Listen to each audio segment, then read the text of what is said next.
ഇറാനുമായി ഒരു യുദ്ധം സത്യമായി ഉണ്ടായിരിക്കും, അത് യാതൊരു സംശയവും വേണ്ട. അത് നടന്നേ തീരും.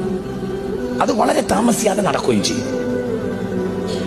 ഇറാനുമായി യുദ്ധം വന്നാൽ മിഡിൽ ഈസ്റ്റ് ഇനിയും അട്ടിമറിയും. മിഡിൽ ഈസ്റ്റ് അട്ടിമറിഞ്ഞാൽ നമ്മുടെ സാമ്പത്തിക സ്രോതസ് മുഴുവനും നശിച്ചു.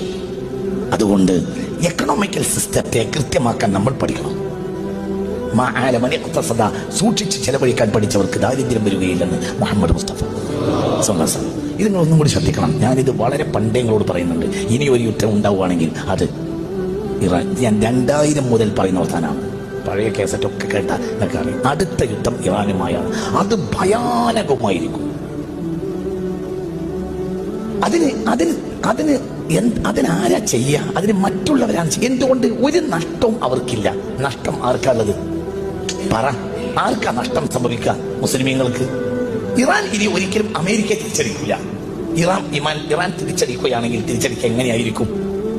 ഒരു സാധാരണ നിലയിൽ ഒരു രാജ്യം തിരിച്ചടിക്കുകയും പോലെ ഇറാൻ തിരിച്ചടിക്കുകയാണെങ്കിൽ ഖത്തറിലോ സൗദിയിലോ പറ ഉള്ള അമേരിക്കൻ ക്യാമ്പുകളെ ആക്രമിക്കുകയാണ് ചെയ്യുക. അപ്പൊ സ്വാഭാവികമായും എന്തുണ്ടാവും?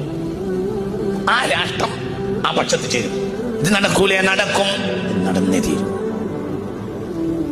ഇറാനുമായി യുദ്ധം അനിവാര്യമാണ്. അത് നടന്നേ തീരും. അത്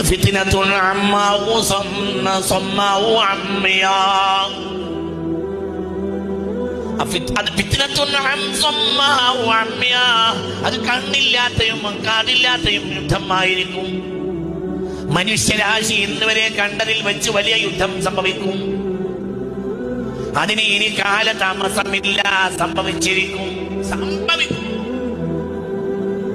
അല്ലാഹു നമ്മളെ കാക്കട്ടെ. ഇത് നിങ്ങൾ ആരോട് ചോദിച്ചാ പറയുന്നത്? ഇത് മുത്തുനബി പറഞ്ഞതാ, മുത്ത് മുഹമ്മദ് മുസ്തഫ. ഞാൻ കുറെ കാലങ്ങളായി നിങ്ങൾ കുറെ കാര്യങ്ങൾ പറയാറുണ്ട്. അതങ്ങനെ തന്നെ നടക്കാറുണ്ട്.